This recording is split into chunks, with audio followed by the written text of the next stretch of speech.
दोस्तों आप सभी का स्वागत है करंट अफेयर्स फंडा के यूट्यूब चैनल पर। बिहार कोऑपरेटिव बैंक का जो असिस्टेंट का एग्जाम है मल्टीपर्पज का, वो 4 जनवरी को कंडक्ट हुआ और इस एग्जाम में क्या क्या क्वेश्चंस पूछे गए, क्या एग्जाम का लेवल रहा, वो सारी चीजें हम यहाँ पर आपके साथ शेयर करेंगे। तो सबसे पहले आपको बता दें कि जो सेक्शन है वो है आपका रीजनिंग, इंग्लिश और क्वांट। तो आपका रीजनिंग और क्वांट जो है ये दोनों 35 मार्क्स के और इंग्लिश जो है ये 30 मार्क्स का। ओके, तो यहाँ पर जो लोगों ने अटेम्प्ट किया है वो 75 टू नियर अबाउट 85 के आसपास में करके आए। इजी लेवल ही एग्जाम का है। ओके, तो आप लोग मुझे अपने कमेंट्स बताओ कि आपने कितने क्वेश्चन अटेम्प्ट किए और जो टॉपिक है वो हम यहाँ पर शेयर आपसे जरूर करेंगे।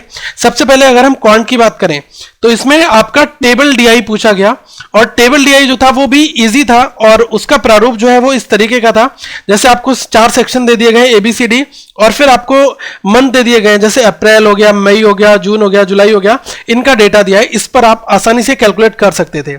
फिर आपके जो 5 क्वेश्चन थे वो थे क्वाड्रेटिक बेस्ड, ठीक है, और जो क्वाड्रेटिक में क्वेश्चंस आपके बने थे वो आपके थे इक्वेशन बेस्ड, मतलब कि ax² + bx + c = 0। तो इस पर जो आधारित आपके क्वेश्चंस होते हैं, जैसे कि आपको x² दिया, ठीक है, ये वाली टर्म दे दी 2x² + 4x + 4 = 0 और आपको एक टर्म y में दे दी, तो आपने दोनों के रूट निकाले, उनको कंपेयर कर लिया, ठीक है। एक तो ये हो गया। 5 क्वेश्चन नंबर सीरीज के जो आसानी थे और नंबर में आपका मिसिंग था, मिसिंग सीरीज आपसे एग्जाम में पूछा गया था, ठीक है।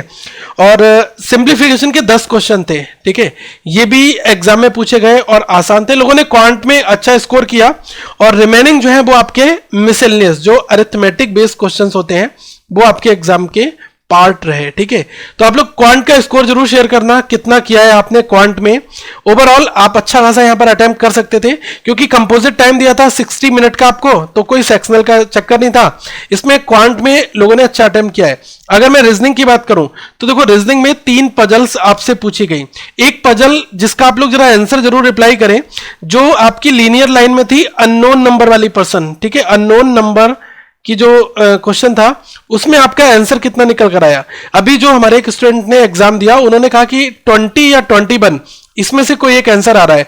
तो आप लोग मुझे बताएं कि आपका जो अननोन नंबर कितने थे, लीनियर लाइन में कितने लोग बैठे थे, उस क्वेश्चन में आपका टोटल पर्सन कितने आपने बनाए, ठीक है। तो इसका आप जवाब दें।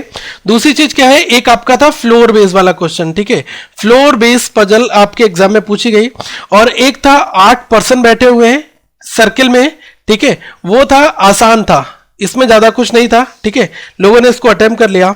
बाकी एक आपका ब्लड रिलेशन का क्वेश्चन पूछा गया था, लगभग इसमें 4-5 क्वेश्चन थे जिसमें सिबलिंग के ऊपर था। पहले आपको ट्री बनाना है, फिर आपको क्वेश्चन सॉल्व करना है। ये थोड़ा सा ट्रिकी था, ओके। अगर आपने इसको कर लिया तो वेल एंड गुड, आपने अच्छा अटेम्प्ट वहां पर किया, क्योंकि क्वेश्चन हमारे पास जैसे आएगा हम इस मेमोरी बेस्ड क्वेश्चंस को जरूर सॉल्व करेंगे। बाकी आपने देखा होगा जो चाइनीज बेस्ड कोडिंग डिकोडिंग होती है, ठीक है, चाइनीज कोडिंग डिकोडिंग, जिसमें लिखा होता है ना कि हेलो हाउ आर यू, तो इसमें लिखा होता है LIPIK, इस तरीके से। तो ये 5 क्वेश्चन थे आपके एग्जाम में और आपके जो 5 क्वेश्चन थे वो थे सेलोगिज्म के, ठीक है, और 5 ही क्वेश्चन आपके इनइक्वालिटी के भी पूछे गए थे, ठीक है। तो ये तो आपका फॉर्मेट था। एक आपसे था कि मीनिंगफुल वर्ड जो है कैसे बन सकता है, लेटर्स दिए थे, तो उस पर एक आपका क्वेश्चन था। तो ये भी आई होप आप लोगों ने बना लिया होगा, ठीक है।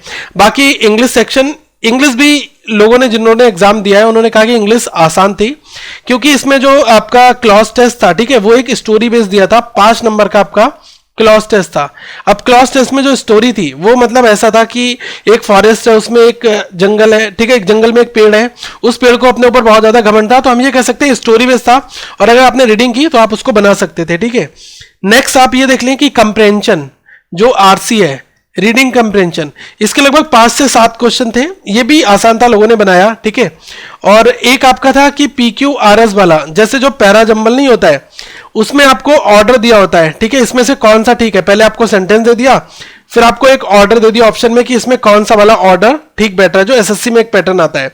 तो ये भी अटेम्प्ट करना आसान होता है, क्योंकि जब आपको सेंटेंस पता है और 5 ऑप्शन में से कोई एक ऑप्शन पता है तो आपको पहला दूसरा पता चल गया, फिर आप लिंक करके बना सकते हो कि आगे क्या बनने वाला है, ठीक है। बाकी आपके 5 फिलर्स थे, फिलिंग द ब्लैंक्स आसान थे, ओके। और आपके जो 5 थे वो एरर्स थे। एरर्स कुछ इस तरीके के थे कि आपको 5 सेंटेंस दे दिए गए और उसमें कहा कि कौन जो पूरा सही है आप उसको मार्क करो, ठीक है। तो इस तरीके का प्रारूप था। ओवरऑल हम ये कहेंगे कि पेपर ठीक था, अब आप लोग मुझे कमेंट करके बताओ कि आप कितने क्वेश्चन बनाकर आए हो, और जो नेक्स्ट है वो आपका जो पीओ लेवल होता है वैसा कुछ होगा।